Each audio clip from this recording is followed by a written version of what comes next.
8h21 sur RTL. Bonjour Alain Duhamel, bonjour Éric Zemmour. Bonjour. Merci d'être avec nous ce matin. Au lendemain de ce troisième et dernier débat de la primaire de la gauche, hier soir c'est plutôt Benoît Hamon qui était la cible privilégiée de ses concurrents et des attaques. S'il est la cible, est-ce que ça veut dire qu'il est devenu d'une façon ou d'une autre le favori, Alain Duhamel? En tout cas, si on compare avec la primaire de la droite, on s'aperçoit que celui qui est le plus intéressant dans les débats, c'est celui qui donne le sentiment brusquement de réussir une percée. Or, s'il y en a un qui a réussi une percée depuis le début de la primaire de la gauche, effectivement, c'est Benoît Hamon. C'est le seul à avoir présenté une idée nouvelle, le revenu universel. Personnellement, pas si nouvelle. Personnellement, je la crois fausse. Et pas si nouvelle. Et je la crois fausse et en plus je la crois nocive. Mais c'est vrai que c'est la première fois que pour l'élection présidentielle, le thème du revenu universel devient un vrai sujet. Est-ce que pour autant, Éric Zemmour, ça en fait le vainqueur du débat? Si le vainqueur du débat, on mesure la capacité de démagogie, ça c'est sûr que Hamon est sorti grand vainqueur de cette campagne.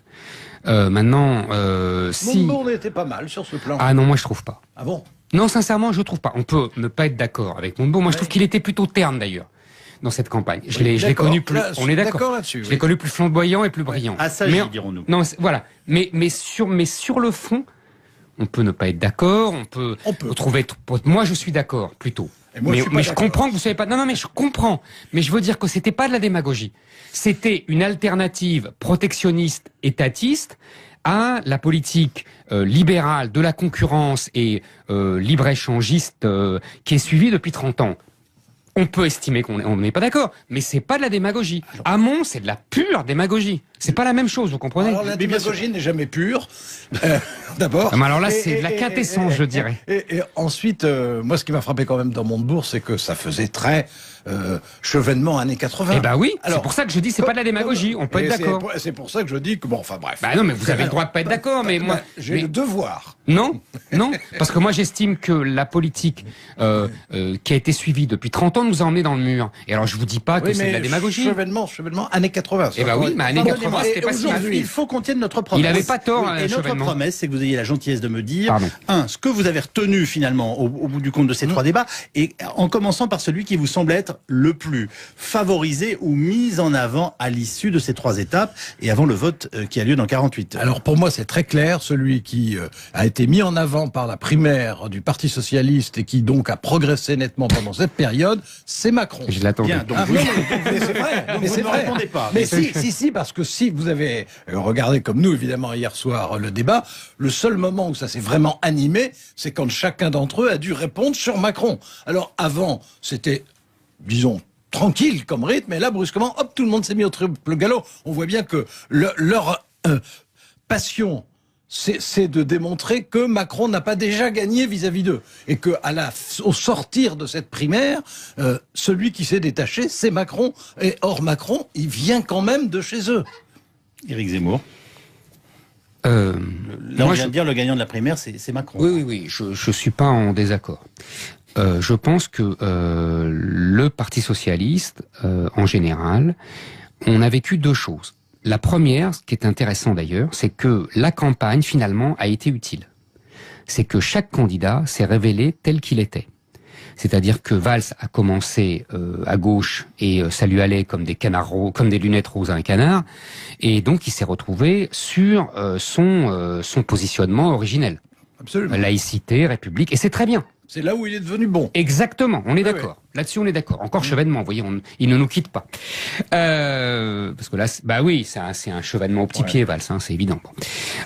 Deuxièmement, le Parti Socialiste, globalement, si Alain a raison, c'est-à-dire que si cette campagne n'aura servi qu'à faire la promotion de Macron, ça veut dire que le Parti Socialiste est revenu en 1969, qu'il va faire 5%, et qu'il est mort.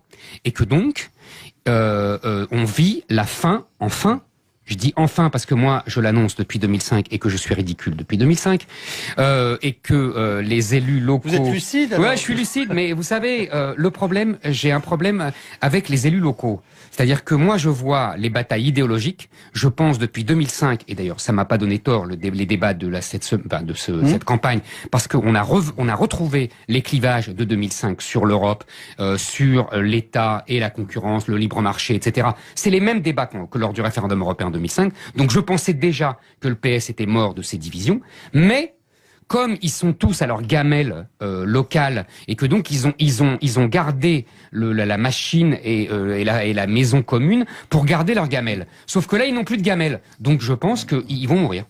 Alors moi je vois pas les choses comme ça. Je pense que sous sa forme actuelle, le Parti socialiste est effectivement quasi agonisant et que d'ailleurs il a perdu toutes les élections intermédiaires et que son enracinement local dont parlait Éric, il a largement disparu. Et ben voilà, c'est ce que je dis. C'est une grande nouveauté dans l'histoire du Parti socialiste. Mais je pense qu'on va entrer comme toujours dans ces cas-là après l'élection présidentielle. Je dirais même après les élections législatives qui vont suivre, dans une phase de recomposition politique générale et qu'il y aura quelque chose. Il y aura une droite qui sera probablement assez bien organisée, la droite dite de gouvernement. Gagne.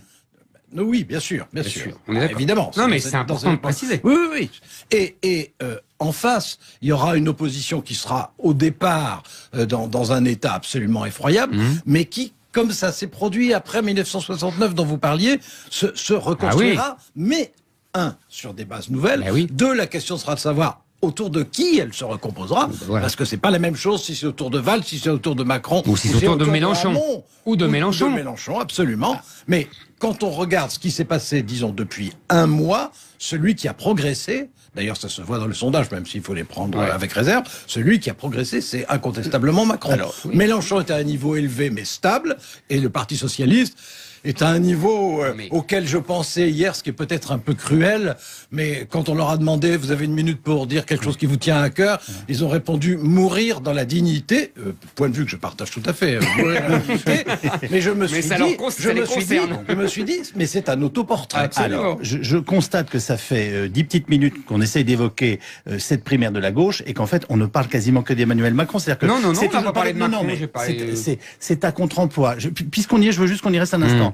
Il se trouve qu'il met la pression Emmanuel Macron sur les socialistes en expliquant qu'il n'y aura pas d'accord d'appareil et que ceux qui veulent le rejoindre doivent le faire avant le second tour. De son point de vue, a-t-il raison? Et finalement, a-t-il raison du Parti socialiste? Non mais Macron, il faut bien comprendre ce que c'est. C'est le candidat des grands patrons, des grands médias, qui est en train de dynamiter ce qui reste du Parti socialiste. Vous savez qu'aucun de nous trois n'a la capacité à faire rentrer 1500 personnes dans un meeting d'Emmanuel Macron. Moi, je vous le dis. Oui, je sais. Mais sauf que vous n'avez pas eu 151 d'hebdomadaires pendant des mois. Ça finit par impressionner. C'est le principe des campagnes de publicité, cher Yves.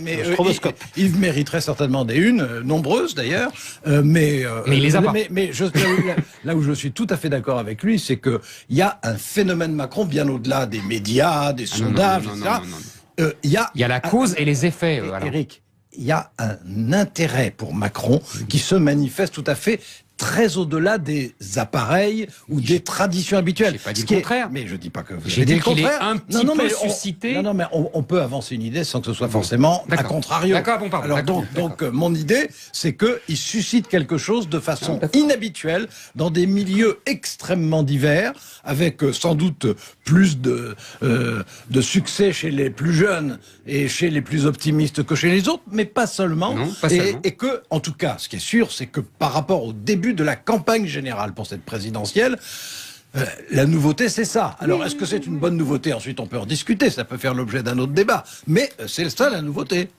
On se donne rendez-vous dimanche pour ce troisième tour, enfin pour ce premier tour, mais après le troisième débat, vous voyez que je m'y perds moi-même, 19h30, 23h, sur RTL, grande soirée à l'occasion de ce premier tour de la primaire de la gauche. Merci l'un et l'autre d'être venus nous voir pour en débattre, et je sens qu'on va continuer de parler d'Emmanuel Macron dans les semaines à venir. Merci Alain Duhamel, merci Éric Zemmour.